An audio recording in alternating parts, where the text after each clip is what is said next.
Bonjour, mesdames et messieurs. Comme annoncé sur ma page, je disais que j'allais faire un direct pour revenir sur les propos de Bruno Zafré qui a fait une sortie sur un média certainement français où il a critiqué le capitaine Ibrahim Traoré et surtout sa gouvernance.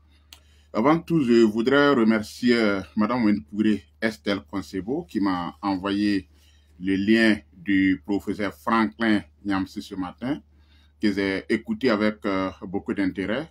Et je pense que c'est d'ailleurs après avoir écouté les propos du professeur que j'ai décidé de faire ce direct-là pour partager aussi mon analyse avec vous. Donc, merci beaucoup à madame qui m'a envoyé ce lien-là et qui m'a encore envoyé aussi les propos de Bruno Zafré sur ce média-là. Parce que hier, je l'ai écouté, mais j'avoue que avec la fatigue, je n'ai pas pu écouter l'intégralité de l'interview. Et bon, ce n'était pas du tout évident.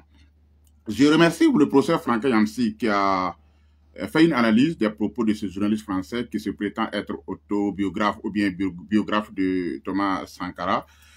Il a interpellé aussi les intellectuels burkinabés nous demandant de répondre aux propos de Bruno Zafré. Je voudrais rassurer le professeur que nous sommes au four et au moulin, nous sommes au four et au moulin. Nous ne laissons pas passer des mensonges. Nous répondons aux propos de ceux-là qui tentent de dénigrer le capitaine Ibrahim Traoré, de ceux-là qui tentent de dénigrer le grand projet de la Confédération des États de l'Alliance du Sahel. Et sur la sortie de Bruno Zafré, certainement d'autres personnes encore vont prendre la parole, mais j'avoue que nous sommes au four et au moulin et nous avons compris que la France et surtout ses partenaires, ceux-là qu'ils financent, communiquent certainement contre nous et nous aussi, nous savons communiquer. Et d'abord, il faut partir d'abord, quand j'écoute d'abord les propos du journaliste Zafré, Bruno Zafré, pour ceux qui l'ont écouté, qui dit être un ami de Thomas Sankara. D'abord, il faut savoir que lors de sa sortie, il fait une analyse comparative entre le pouvoir du capitaine Thomas Sankara et le pouvoir du capitaine Ibrahim Traoré. C'est une analyse comparative qui a été faite devant ce journaliste-là. Je ne connais pas le nom du journaliste, mais dans ses propos de Bruno Zafré, c'est une analyse comparative qu'il est en train de faire entre le pouvoir de Thomas Sankara et le pouvoir du capitaine Ibrahim Traoré. Mais le problème est que dans la forme, d'abord, dès le départ, c'est faux. Dès le départ, c'est faux parce que le capitaine Ibrahim Traoré n'a pas pris le pouvoir dans le même contexte que le capitaine Thomas Sankara. C'est une différence fondamentale que Bruno Zafré, de par sa mauvaise foi, ne signale pas. Le capitaine Thomas Sankara a pris le pouvoir en août 1983 dans un contexte où le Burkina Faso était, la Haute-Volta, pas le Burkina Faso, la Haute-Volta était dans un contexte de paix. Il n'y avait pas de guerre. Il n'y avait pas de terrorisme, il n'y avait pas d'attaque, il n'y avait même pas de menace terrorisme. C'est vrai qu'il y avait une autre donnée qui était l'impérialisme, qui était le néocolonialisme et Thomas Sankara a combattu cela. Thomas Sankara a combattu l'impérialisme, mais quand Thomas Sankara prenait le pouvoir en 1983, le pays n'était pas attaqué, des régions du pays n'étaient pas occupées et il n'y avait pas de personnes déplacées internes au Burkina Faso. Quand le capitaine Ibrahim Traoré prenait le pouvoir en septembre 2022, le Burkina Faso est dans un contexte de guerre. Il y avait des personnes déplacées internes, il y avait des régions qui étaient attaquées et même des régions qui étaient pratiquement occupées par les groupes armés terroristes. Donc ça, c'est un contexte fondamental qui fait que le pouvoir du capitaine Ibrahim Traoré est fondamentalement d'abord différent du pouvoir de Thomas Sankara. Ce sont tous des militaires, ce sont tous des jeunes capitaines qui sont arrivés au pouvoir, mais l'autre arrive au pouvoir dans un contexte. Le premier arrive au pouvoir dans un contexte de non-guerre, où il a des défis politiques à relever, où il a des défis de développement à relever. Je parle certainement du capitaine Thomas Sankara. Le capitaine Ibrahim Traoré arrive au pouvoir dans un contexte de guerre, où d'abord son premier défi à relever, c'est la sécurité du pays. C'est faire la guerre, c'est récupérer l'intégralité du territoire national, et c'est la sécurité du pays. En plus de ces défis de sécurité nationale, il a les défis du développement, il a le défi aussi de la lutte pour la souveraineté et de la lutte contre l'impérialisme. Donc, la tâche du capitaine Ibrahim Traoré est compliquée, très difficile par rapport à la tâche du capitaine Thomas Sankara. Ça, ce sont des évidences qu'il faut signaler, tout en reconnaissant le mérite de Thomas Sankara, tout en reconnaissant sa bravoure, tout en reconnaissant le combat qu'il a eu à faire contre l'impérialisme et le combat qu'il a eu à faire pour la souveraineté. Mais il faut être honnête et reconnaître que les deux hommes ne sont pas arrivés au pouvoir dans le même contexte. Et une analyse doit d'abord partir des formes. Pour entrer dans le fond, il faut d'abord partir des formes. Comme les juristes disent, la forme tient le fond. Si dans la forme, vous n'avez pas les mêmes changes, vous n'avez pas les mêmes éléments dès le début, il va de soi aussi que dans le fond, il y a des choses qui vont différer. Donc, il faut d'abord rétablir cette vérité scientifique, cette vérité méthodique, pour dire que le capitaine Ibrahim Traoré est arrivé dans un contexte de guerre et le capitaine Thomas Sankara n'est pas arrivé dans ce contexte de guerre-là. Donc, ça, c'est une réalité sur laquelle Bruno Zaffré devrait partir. Mais quand vous écoutez toute son analyse, quand vous écoutez toutes ses réponses, il omet bien volontiers, ce n'est pas une omission, hein, il omet bien volontiers, c'est-à-dire que c'est de mauvaise foi qu'il omet, qu'il refuse de faire la comparaison à ce niveau-là pour partir maintenant au fond. Il s'est attablé sur le fond de la gouvernance politique, faisant une comparaison entre le pouvoir du capitaine Ibrahim Traoré et le pouvoir de Thomas Sankara, et il jette l'anathème sur le pouvoir du capitaine Ibrahim Traoré. Mais de toute façon, c'est tout à fait naturel. Tous ceux qui ont soutenu le pouvoir, beaucoup de gens qui disent être des sankaristes, qui disent avoir soutenu le pouvoir du capitaine Thomas Sankara, combattent le pouvoir du capitaine Ibrahim Traoré. C'est qu'on ne comprend pas d'office, mais quand on va entrer dans le fond, on peut bien comprendre. Alors, pour aller loin, Bruno Zaffré, dans son analyse, parle des libertés confisquées ici au Burkina Faso. Il estime que le pouvoir du capitaine Ibrahim Traoré a confisqué des libertés. D'abord, il y a un fait qu'il faut signaler dans ça. Il y a un mensonge d'abord que les Blancs nous ont fait gober depuis longtemps. Et ce mensonge, c'est de faire croire qu'il y a des Français qui sont des Français, des Occidentaux surtout, qui sont plus spécialistes de l'Afrique que les Africains. C'est faux. C'est faux. Il n'y a pas un Européen qui connaît plus l'Afrique que les Africains. Il n'y a pas un Blanc qui a étudié et qui connaît plus le Burkina Faso que nous qui sommes ici au Burkina Faso. Il faut d'abord arrêter ce mensonge-là. C'est de l'infantilisation. Quand on voit des journalistes français, des gens qui étudient en France, des Occidentaux se proclamer experts du Burkina Faso, experts de l'Afrique, c'est du mensonge. C'est du mensonge. Le mensonge d'abord part de ça. Il faut arrêter ce mensonge-là. Moi qui suis ici, je ne peux pas être expert de la France plus qu'un Français. C'est pas possible. C'est pas possible. Parce que ici, nous parlons de données sociologiques, nous parlons de gouvernance, nous parlons de liberté. La gouvernance, la liberté, la démocratie, c'est quoi? Ce sont des données sociologiques. Ce sont des faits sociologiques. Et quand on parle de faits sociologiques, vous ne pouvez pas être hors de la société et mieux comprendre les faits sociologiques que ceux-là qui sont dans la société. Vous ne pouvez pas être hors du Burkina Faso. Vous n'êtes pas burkinabé. Vous n'êtes pas d'origine burkinabé. Vous ne comprenez pas fondamentalement la sociologie burkinabé. Et dire que vous connaissez le Burkina Faso plus que ceux-mêmes qui sont nés au Burkina, plus que ceux-mêmes qui ont l'air ethnie au Burkina, plus que ceux-mêmes qui ont l'air parents, les grands-parents, les arrière-grands-parents au Burkina. Il faut qu'on arrête le mensonge. Et ça, c'est le mensonge. On nous a fait comprendre qu'il y a des Occidentaux qui maîtrisent mieux la sociologie du Burkina Faso, la sociologie de l'Afrique, plus que les Africains. Qu'il y a des Occidentaux qui maîtrisent mieux la politique africaine, plus que les Africains. C'est faux. Bruno Zaffré se prétend être l'analyste politique qui connaît très bien le Burkina Faso, plus que certains Burkinabés. Ça d'abord, c'est un mensonge. Quand vous l'écoutez, je ne peux pas dire que tout ce qu'il a dit c'est faux, parce qu'il utilise des arguments, il utilise ce qu'on appelle des outils scientifiques. Dans son analyse, il n'analyse pas effectivement au hasard. Il utilise des outils scientifiques pour faire son analyse. Mais le problème est que ces outils scientifiques-là, ils n'arrivent pas à les cadrer au contexte. Est-ce que je me fais comprendre? C'est-à-dire que c'est comme si on vous donne une daba pour cultiver. Oui, c'est très bien. Mais la daba cultive selon la qualité du sol. Si vous êtes sur un sol très caillouteux, et par rapport sur un sol sablonneux, ce n'est pas la même chose. Est-ce que je me fais comprendre? Ça veut dire que vous allez bien cultiver selon la qualité du sol. L'outil, c'est vrai. L'outil d'analyse, c'est vrai. En sociologie, on utilise toujours des outils d'analyse. Et les outils d'analyse, tout ce qui... On peut avoir des outils d'analyse à tous les niveaux. Maintenant, il faut prendre l'outil maintenant pour pouvoir adapter à la société. Quand vous écoutez son analyse, effectivement, il a une certaine rigueur scientifique dans ce qu'il dit. Ce n'est pas vraiment de la métaphysique. Voilà, il a une certaine rigueur scientifique dans ce qu'il dit. Mais là où ça ne tient pas, c'est que il va de façon linéaire. Comme s'il n'y avait pas de différence entre les sociétés. Il fait une lecture linéaire des choses.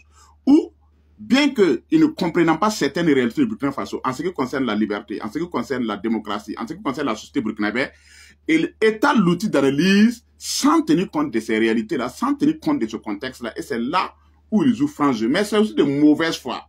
Et quand vous écoutez les médias occidentaux, leur force, c'est ça. C'est utiliser des outils d'analyse de façon scientifique pour faire une mauvaise lecture de mauvaise foi. C'est-à-dire qu'il ment, il sait qu'il ment, mais si vous n'êtes pas très intelligent, si vous l'écoutez, vous n'allez pas saisir son mensonge. Puisqu'il utilise un outil scientifique que souvent vous-même vous avez à apprendre, et on vous a dit que pour lire une société, voilà les outils qu'il faut utiliser. Mais l'outil doit s'adapter, l'outil doit tenir compte de certaines réalités. Et je vais maintenant parler de ces réalités-là sur lesquelles Bruno Zafre ment, et ces réalités effectivement ont été relevées par le professeur Franklin Yamsi dans son analyse, et franchement je les ai écoutées, et je remercie le professeur pour ce regard très critique, pour ce regard très méthodique, pour cette volonté de donner de la dignité aux peuples africains et de faire comprendre surtout aux Occidentaux que nous avons notre représentation du monde et vous ne pouvez pas nous imposer votre représentation du monde. Nous avons notre façon de concevoir le monde. Nous avons notre sociologie. Nous avons nos réalités. Comment nous concevons la liberté? Comment nous concevons la démocratie? Comment nous concevons les droits de l'homme? Comment nous concevons la dignité humaine? Vous n'avez pas à venir nous dire voilà ce que c'est que la dignité humaine. Non, parce que ce ne sont pas les mêmes peuples, ce ne sont pas les mêmes réalités. Bruno Zafre, il critique, il dit que le capitaine Ibrahim Traoré a complètement mis fin à la liberté au Burkina Faso. Et il parle de ces journalistes-là qui ont combattu pendant des années pour la liberté au Burkina Faso, et aujourd'hui, il y a des journalistes qui sont enlevés. Très bien. C'est un fait. Beaucoup de gens le disent. Ah oui, vous êtes en train de combattre la liberté. On avait acquis un certain niveau de liberté. Mais c'est quelle liberté on avait acquis? C'est quelle liberté? C'est quelle liberté? Oui, le Burkina Faso, on avait acquis une certaine liberté. Mais c'est quelle forme de liberté on avait acquis ici au Burkina Faso? C'est quelle forme de liberté? Beaucoup de journalistes se sont battus effectivement depuis le temps de Blaise Compaoré pour la liberté, mais ils se sont battus pour quelle liberté? Voilà ce que Bruno Zafre est incapable de dire. Les gens se sont battus au Burkina Faso pour une liberté qui les arrange, pour une liberté individuelle, pour une liberté égoïste. Ils se sont battus au Burkina Faso pour avoir une liberté qui privilégie les élites, qui privilégie la classe dominante. Cette liberté qui est liée à la démocratie, où cette liberté vous permet d'être au centre de tout. Regardez depuis que le capitaine Ibrahim Traoré est arrivé, regardez le comportement de certains Burkinabés. Mais les gens pensent même être même le nombril du Burkina Faso. Il y a des gens dès le début qui pensaient que si ils ne sont pas dans la gouvernance, le pays ne peut pas tenir.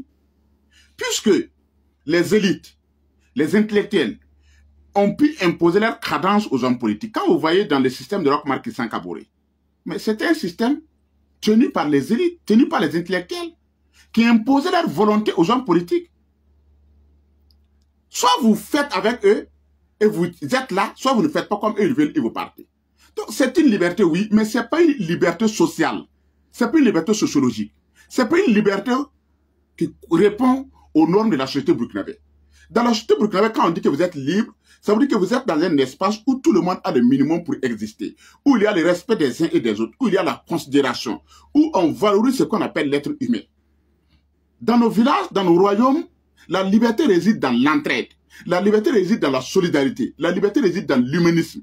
Le fait de ne pas voir l'autre mourir de faim. Le fait de ne pas voir l'autre souffrir. Mais notre liberté, la liberté que les gens se sont battus pour s'octroyer, c'est la liberté égoïste. Où l'autre peut s'accaparer de tout. Où les gens peuvent voler. Ils peuvent détourner. Ils peuvent faire tout ce qu'ils veulent. Où les gens peuvent se lever pour bloquer le fonctionnement d'un État parce que l'État ne fait pas ce qu'ils veulent. Moi, si je me lève parce que j'ai eu la chance d'aller à l'école, parce que je maîtrise très bien la langue de Molière, parce que j'ai une certaine intelligence, et j'emploie mon intelligence pour moi-même. J'emploie mon intelligence pour moi-même, mes intérêts. Je crée souvent un groupe avec des amis qui partagent la même vision que moi, des gens où nous avons peut-être le même niveau d'études, nous avons la même compréhension, et nous devenons même un obstacle à l'État, un obstacle à la gouvernance. Où nous imposons ce que nous voulons, nous disons aux autorités, donnez-nous ça, donnez-nous ça, donnez-nous ça. Et c'est ce qu'on appelle la liberté sur Burkina Faso. Et nous avons compris que cette liberté-là, c'est une liberté calquée. Puisque notre société n'est pas basée sur ce modèle de liberté. Oui, la liberté, c'est quoi la liberté? Donc, prenons aujourd'hui, que ce soit les journalistes qui ont été arrêtés, je ne vais pas citer leurs noms. Je ne vais pas citer leurs noms. En quoi ces journalistes étaient des modèles de combattants de la liberté? On peut citer, il a cité, je cite, parce qu'il a cité le journaliste Serge Oulon, et qui dit qu'il a été arrêté. Mais Serge Oulon, quelqu'un qui ment sur une armée burkinabé. Quand le capitaine Ibrahim Traoré est arrivé au pouvoir, qu'est-ce que ce monsieur a écrit dans son journal de l'événement? Il dit qu'un capitaine a détourné 400 millions de VDP. La gendarmerie l'a appelé. Tu dis que le capitaine a distribué 400 millions de VDP. C'est quel capitaine? C'est dans quelle localité? Il a refusé de dire. Comment vous pouvez comprendre qu'au nom de la liberté, en période de guerre, on marche sur une armée, on accuse des officiers militaires qui souvent font des efforts au prix de leur vie, au prix de 1000 sacrifices pour recouvrir l'intégralité du territoire.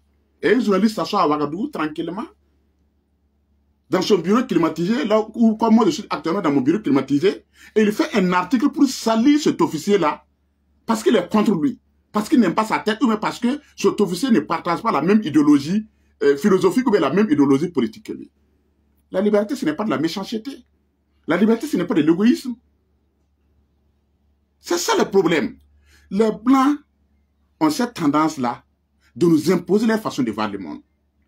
Les mots n'ont pas de définition. Ça, c'est du mensonge. Les mots n'ont que des concepts. Et les concepts sont sociologiques. La liberté se définit dans un contexte sociologique donné. La liberté en France n'est pas la liberté au Burkina Faso. La liberté au Burkina Faso n'est pas la liberté en Inde. La liberté en Inde n'est pas la liberté en Chine. Chaque sociologie, chaque société conçoit ce qu'on appelle son modèle de liberté. Vous n'avez pas à venir nous importer la liberté. Mais, de par le passé, nos intellectuels, nos élites, se sont battus effectivement pour imposer un modèle de liberté au Burkina Faso qui ne correspond pas à la sociologie du Burkina Faso. Voilà le problème. Et effectivement, si le capitaine Ibrahim Traoré, dès qu'il est arrivé au pouvoir, s'il avait accepté ce modèle de liberté qui a été imposé par les élites, qui a été imposé par les intellectuels, surtout en cette période de guerre, on ne peut pas faire la guerre. C'est pas possible. Parce que c'est une liberté qui fait que 10 personnes valent mieux que 10 millions de personnes. Il a parlé de Maître Kam qui a été arrêté encore. Je ne vais pas rentrer dans les détails. Si je rentre dans les détails, les gens vont dire que c'est parce qu'il était mon avocat, que c'est parce qu'il était avec la CETV contre moi. Soyez sérieux. Nous tous, nous avons suivi Maître Kam ici depuis 2014, quand il faisait son combat. S'il y a quelqu'un qui a eu de l'admiration pour Maître Kam, c'est moi. S'il y a quelqu'un qui a eu de l'admiration pour les gens du balai citoyen, c'est moi. En 2014, je ne jurais que par les gens du balai citoyen. Je ne jurais que par Maître Kam, par Simoké, par comment il s'appelle encore, par Sam Skaliga. Nous avons respecté ces gens-là ici. Nous les avons pris comme nos grands frères. Nous avons eu de l'admiration pour ces gens-là pour leur combat. On ne va pas venir s'asseoir aussi pour dire que ces gens n'ont rien fait. Qu'ils sont des vauriens. Non. Mais aujourd'hui, la question qu'on se pose, c'est la nature de leur combat. C'est quel combat ils ont mené? Ils ont mené le combat pour qui? Ils ont mené le combat au nom de qui? C'est ça le problème. Vous menez le combat pour les masses, pour le pays, ou bien vous menez le combat pour vos intérêts égoïstes. Ce qui fait que les masses et nous, les intellectuels, nous ne comprenons pas, c'est à ce niveau-là tout le problème. Vous avez des gens qui disent se battre pour vous.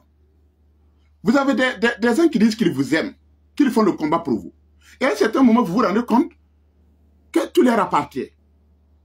Ils sont en complicité avec des impérialistes. Ils se font de l'argent. Ils changent de voitures, ils achètent des voitures de 80 millions, de 100 millions. Ils construisent des villas à 2000, à 200 millions. Alors que tout le monde sait ce qu'ils gagnent comme revenu. Soyez sérieux. Soyez sérieux. Moi qui suis là aujourd'hui en train de parler, si demain vous apprenez que j'ai construit une villa à 2000, à 200 millions, est-ce que vous allez me croire? Est-ce que vous allez me croire? J'ai quel revenu qui me permet de construire une villa à 100 millions, à 200 millions? Soyez sérieux. Donc, là encore, c'est un autre problème. Des gens se sont proclamés saints. Des gens ont eu la sympathie, l'admiration des gens pour faire un combat. Mais en réalité, les gens se sont rendus compte que c'est de la traîtrise, c'est de la trahison. Et vous ne pouvez pas trahir les gens pendant 10 ans, pendant 15 ans, non. Ces gens, nous les avons respectés ici. Donc, je viens aux acteurs de la société civile. Je dis que non, les acteurs de la société civile ont été enlevés, ont été arrêtés. D'abord, s'il y a un milieu corrompu ici au Burkina Faso, c'est la société civile. Il n'y a pas un milieu plus corrompu ici au Burkina Faso que la société civile. Pourquoi chacun veut créer son OSC? Pourquoi? Regardez ce qui se passe au niveau de la société civile au Burkina Faso. Il y a des gens qui ont vite compris que la meilleure façon d'avoir de l'argent, c'est d'être acteur de la société civile. C'est ça. Et moi, je comprends aujourd'hui pourquoi le gouvernement tente de contrôler de façon stricte la société civile. Moi-même, j'ai dit à certaines autorités, il ne faut pas vous amuser avec les acteurs de la société civile.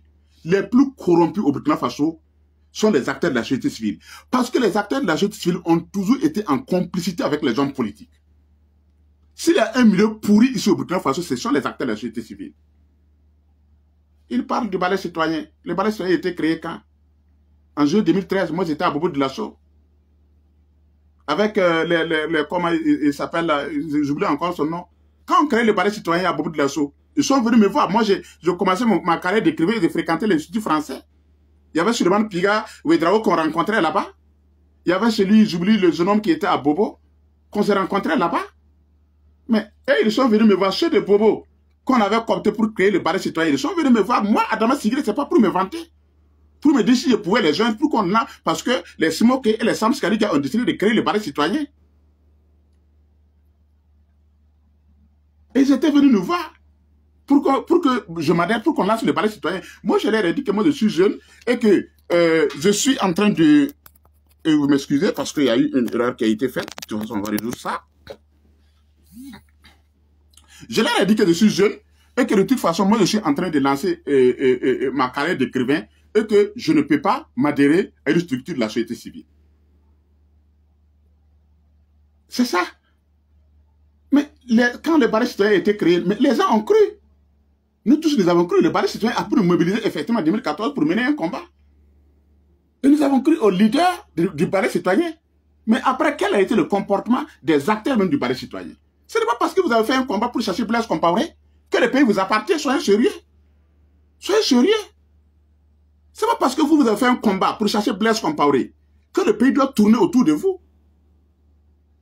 Vous avez vu ce qui s'est passé en 2013, ou en 2023 ou en 2024, lors de la célébration de la journée du 30 ou du 31 octobre, où les gens du ballet citoyen avaient même refusé que l'État célèbre la journée du 31 octobre, parce que c'est leur journée. L'insurrection populaire, c'est pour eux. Et moi, j'avais dit à Kamao, sur Free TV, mais c'est de l'arrogance. Et c'est ce jour-là qu'il m'avait insulté. Non, en fait, le problème au Burkina Faso, c'est que nous, les intellectuels, la liberté que nous avons réclamée, c'est une liberté qui nous a rendu fondamentalement arrogants, fondamentalement méchants, fondamentalement mesquins. Où nous sommes arrivés à un certain niveau où nous pensons que ce n'est pas le Burkina Faso et puis après c'est nous d'abord et après le Burkina Faso. Et quand le capitaine Ibrahim Traoré est arrivé, s'il a pris le courage de casser cette arrogance-là, de casser cette méchanceté des intellectuels, il n'allait pas pouvoir tenir. Puisque même les acteurs de la société civile, surtout ceux même qui ont fait le combat pour l'insurrection, ils ont du mérite. Moi, je ne vais pas venir m'asseoir ici pour dire qu'ils n'ont pas du mérite, qu'ils sont des vauriens. Non, je n'ai pas ce courage. Ils ont du mérite. Mais il faut reconnaître que les gens étaient arrivés à un certain moment après l'insurrection où les gens pensaient que le pays leur appartenait. Le pays, c'est pour nous. Même si nous, on ne dirige pas, ceux qui sont au pouvoir composent avec nous. Effectivement, c'est ce que le MPP a fait. C'est ce que le MPP a fait. Quand le MPP est arrivé au pouvoir, le MPP a composé avec tous ceux qui ont fait l'insurrection. Et voilà ce que ça donnait. Ils n'étaient pas au pouvoir, mais ils avaient tous les avantages. Ils avaient l'argent. On leur donnait tout. Ils parlent de Maître Kamiti que non, quand le pouvoir est arrivé, certains étaient prêts pour soutenir le pouvoir, mais après les gens ont désisté. Mais effectivement, quand le pouvoir est arrivé, quand le pouvoir du capitaine Ibrahim Traoré est arrivé, d'autres étaient prêts à soutenir. Mais à quelles conditions? Il faut pas, on finira par dire certaines choses. Combien de gens sont allés voir certaines autorités pour marchander leur soutien? Moi, je n'ai jamais marchandé mon soutien avec le pouvoir. Jamais. Dès que IB est arrivé, les premiers discours de IB, j'ai fait des écrits pour dire ce monsieur-là est la personne qu'on attendait. Et la plupart des collaborateurs qui sont avec moi, les Bayala, les Nébier, les docteurs Ouedraogo. Mais combien de gens sont allés voir des autorités pour marchander leur soutien? Les gens voulaient soutenir à condition qu'on leur donne quelque chose. Beaucoup de gens étaient dans cette stratégie-là. Nous sommes des grands, nous ne sommes pas n'importe qui. Si vous voulez, nous allons vous accompagner. Mais voilà ce que nous voulons. Mais moi, je ne peux pas être à faire un coup d'État avec des armes, prendre un pouvoir, et quelqu'un qui n'a pas d'armes va venir me dire, je te soutiens, mais voilà, tu fais ça, tu fais ça, tu fais ça. Non, je ne le ferai pas. Non. Je ne vais pas faire un coup d'État, prendre des armes, et quelqu'un va venir m'imposer sa façon de voir. Comme Debiba a dit, s'il veut là, il n'a qu'à attendre le jour où il va faire lui son coup d'État là. Il va faire ce qu'il veut. Mais c'est de l'arrogance, c'est tout. C'est cette arrogance-là qui a fait que les positions se sont radicalisées avec le temps. Parce qu'on a vite compris que on est en face de certains Burkinabés, on est en face d'une élite qui pense être le nombril du Burkina Faso. Alors qu'il y a combien de milliers de Burkinabés? Les gens se moquent de la misère des masses. Les gens ne veulent pas le développement. Et les libertés qu'ils ont réclamées, ce sont ces ans de liberté. Je vais terminer parce que, comme je vous ai dit, j'étais dans l'obligation, à un certain moment, j'étais dans l'obligation de faire cette vidéo, aussi pour témoigner mon affection au professeur Franklin Nyamsi, parce qu'il a dit que nous n'avons pas raison. Non, nous avons écouté, mais souvent on est au four au moulin, c'est pas facile. On est au four au moulin, donc souvent il y a des choses qui passent. Pour pouvoir peut-être faire une vidéo ou bien faire un écrit pour réagir, c'est pas évident. Sinon, nous suivons tout. Nous suivons tout. Et nous avons des mots pour déconstruire tous les mensonges. Nous avons des mots pour déconstruire tous les mensonges. On ne peut pas aujourd'hui nous berner ici. On ne peut pas nous pilimper. Ce temps-là est fini. C'est révolu. Moi-même, j'ai dit que je demande même que le capitaine Ibrahim Traoré organise une conférence publique même à la place de la nation. Non. Les gens nous disent que nous avons fait... ce n'est pas la force. Nous avons vaincu nos ennemis par la qualité de nos arguments. Ce n'est pas la qualité de nos arguments. C'est par notre intelligence que nous avons su imposer le respect dans ce pays-là. Dès le début, les gens nous vendaient moins cher notre pot. Les gens ne pensaient pas qu'on allait tenir. Mais ils n'ont pas notre intelligence. Ils n'ont pas notre intelligence. Voilà. Quand le Bruno Zafré dit que ce pays n'a plus d'alternative, ça veut dire quoi? Le Burkina Faso n'a plus d'alternative. Ça veut dire quoi? Est-ce que l'alternative, c'est forcément la démocratie? Est-ce que l'alternative, c'est forcément le système colonial, le système impérialiste? Ce n'est pas la seule alternative. Ce n'est pas la seule alternative. En quoi le Burkina Faso n'a pas d'alternative? En quoi? Vous voyez comment les gens partent mentir sur les plateaux? En quoi le Burkina Faso n'a pas d'alternative? Aujourd'hui, les populations soutiennent le capitaine Ibrahim Traoré. Oui, il a des erreurs. Je ne dis pas que tout est parfait. Aujourd'hui, on a vu quand le capitaine était en Russie, quand il est revenu. Mais c'est quel président ici au Burkina Faso qui a pu avoir le soutien des masses populaires? Quand vous écoutez les radios, tous ceux qui félicitent, est-ce que on tourne avec un bâton, un fouet pour frapper les gens, pour que les gens apprécient le pouvoir? Non. C'est quel pouvoir qui a eu l'adhésion des masses populaires comme ce pouvoir-là? Et allez s'asseoir dire que, qu'est-ce qui fait la force d'un pouvoir? Même en France, là-bas, là. Aujourd'hui, Macron a mille difficultés. C'est quoi? C'est parce que les Français ne sont pas derrière lui. Mais l'alternative là-bas, c'est la démocratie. Mais pourquoi ça ne marche pas aujourd'hui? Pourquoi l'Assemblée nationale française est paralysée? Pourquoi Macron a perdu la majorité à l'Assemblée nationale en France? Pourquoi? La dernière fois, les députés ont organisé une séance à l'Assemblée nationale française où ils sont restés jusqu'à minuit. Et c'était pour vilipender le pouvoir d'Emmanuel Macron. C'est l'alternative comme ça. Là-bas, on n'a pas fait coup d'État. Il n'y a pas de militaires, il n'y a pas de bérets rouges qui tournent. Pourquoi l'Assemblée nationale française est bloquée? Pourquoi les Français ne s'adhèrent pas à la politique actuelle d'Emmanuel Macron? Donc, en fait, quand vous écoutez, c'est le même chemin. C'est la même lecture néocoloniale.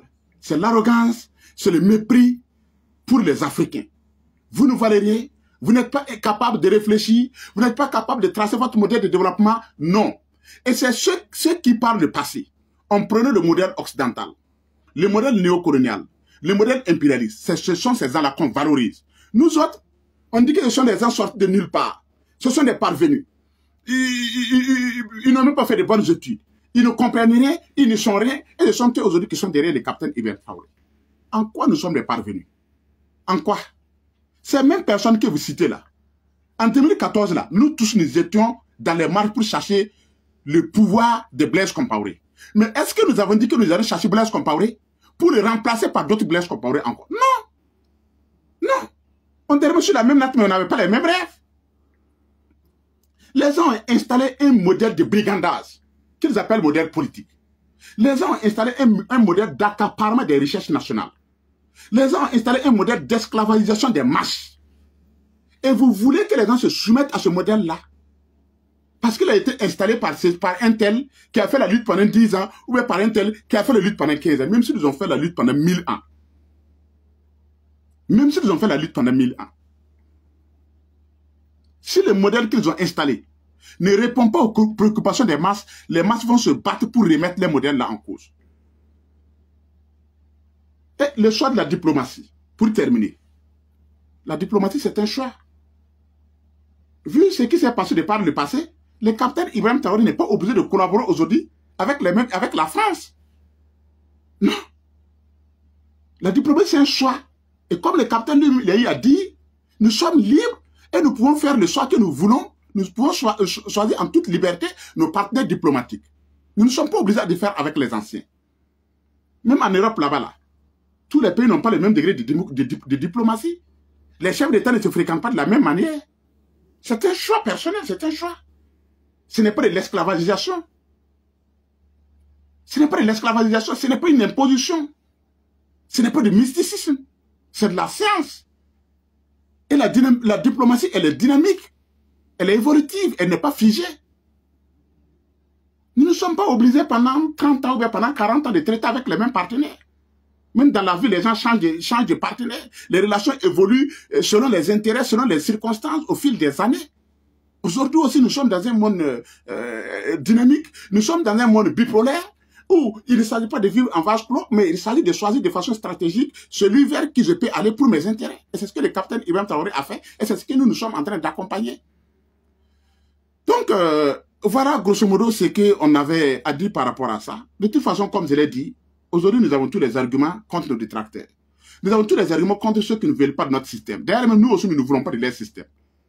Ils ont raison de ne pas vouloir de leur système parce que nous aussi, nous ne voulons pas de leur système. Le monde unipolaire, c'est fini. La vérité universelle, c'est du mensonge, c'est de l'arnaque. La démocratie électorale, c'est de la duperie. C'est de l'escroquerie. Laissez les gens en paix. Il n'y a pas un pays qui peut imposer son modèle au monde entier. Ça n'existe pas. Il n'y a pas une façon universelle de gouverner le monde. La gouvernance doit répondre aux intérêts des masses. Si c'est que le capitaine Ibrahim Traoré fait, les Burkinabés sont contents, tant mieux. S'il y a d'autres peuples qui ne sont pas contents, c'est leur problème. Le Burkina, ce n'est pas leur pays. Le Burkina n'est pas votre pays. Si les Burkinabés trouvent leur compte dans ce que le capitaine Ibrahim Traoré fait, si la majorité est satisfaite, et qu'il n'y a que quelques personnes, quelques arrogants, quelques personnes qui sont un but d'elles-mêmes, et qui pensent que le Burkina doit tourner autour d'elles, si ce sont ces personnes qui ne sont pas satisfaites, c'est leur problème. C'est leur problème. On a conçu, vous parlez de liberté, on conçoit un modèle de liberté figé. Un modèle de liberté qui se repose sur la recherche des individus, sur la domination des individus. C'est ça que vous appelez la liberté? C'est ça que vous appelez la liberté? Depuis quand en Afrique ici, quelqu'un est libre contre les autres? Quelqu'un est libre parce que les autres sont pauvres. Quelqu'un est libre parce que les autres n'ont pas à manger. Vous êtes libre parce que vous avez des villas, vous avez des V8, vous avez tout, et les gens sont pauvres. C'est ça que vous appelez la liberté. Et c'est ça, nous, on a dit que non, cette liberté ne correspond pas à nos réalités. Personne n'est supérieur au Burkina Faso. C'est le Burkina Faso d'abord. Nous tous là, nous sommes derrière. Celui qui n'est pas content, c'est son problème. C'est le pays là d'abord. Et notre combat aujourd'hui, c'est pour le Burkina Faso. Moi, j'ai toujours dit, le capitaine n'est pas parfait, tout comme moi aussi, je ne suis pas parfait. On n'a jamais dit que toute tout ce qu'on fait, c'est rose. Non, nous faisons nos erreurs. Mais nous disons que nos ennemis et nos détracteurs sont sur la mauvaise foi. Ce sont ceux qui étaient attachés au système impérialiste, au système néocolonial. Ce sont ceux-là qui avaient combattu Blaise pour que le pays, pour faire du pays les restaurants. Ce n'est même pas restaurant, il faut chercher même le vrai nom. Parce que restaurant, là, c'est là où on mange, comme les gourmachers, là, mangent souvent à 1000 francs, là. Voilà. C'est leur lieu où ils partent manger les plats les plus chers au monde. Ils ont fait du pays là comme ça. Et c'est parce qu'on ne sait pas pour que les finances, les ressources nationales soient partagées au niveau des masses. Malgré le contexte de guerre, ils sont en train de construire des routes, ils sont en train de faire des travaux d'intérêt commun. De gauche à droite, on est en train d'acheter des trucs, des tracteurs pour les agriculteurs. Vous ne voyez pas ça? Est-ce que ceux qui sont bénéficiaires de tout ça, est-ce qu'ils se plaignent? C'est vous vous plaignez parce que vous n'avez plus de l'argent pour faire ce que vous voulez. Vous n'arrivez plus à payer les locations de vos maîtresses. Vous n'arrivez plus à changer de voiture. Vous n'arrivez plus à payer l'électricité de vos villas que vous avez à continuer de poser à Ouagadougou. Mais ça, c'est votre problème. On s'en moque comme de l'an 40. On s'en moque comme de l'an 40. Et tous ceux qui sont contre le pouvoir du capitaine Ibrahim Traoré, c'est ceux qui étaient dans ce système-là. Personne ne vous a dit de voler de l'argent pour construire des maisons. Personne ne vous a dit de voler de l'argent pour construire des maisons. Personne ne vous a dit de voler de l'argent pour construire des voitures. Pour acheter des voitures, le problème, il est où? Si vous n'arrivez pas à gérer vos biens, ça, c'est votre problème.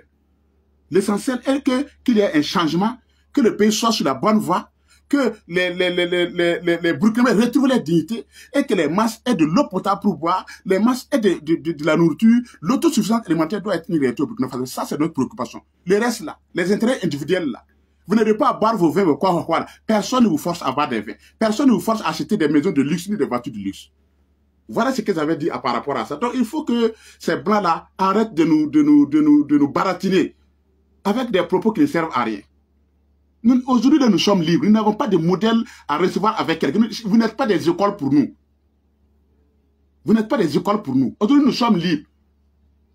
Voilà ce qu'ils avaient à dire par rapport à ça. Je remercie encore une fois de plus le professeur Franquin Yamsé qui nous a interpellés. Je remercie aussi cette dame que je ne connais pas, Madame Concebo, qui ce matin a bien voulu m'envoyer ces deux vidéos-là pour que je prenne connaissance, pour pouvoir intervenir et dire certaines vérités. Merci beaucoup. Dieu bénisse le Burkina Faso. Vive le capitaine Ibrahim Traoré. Merci.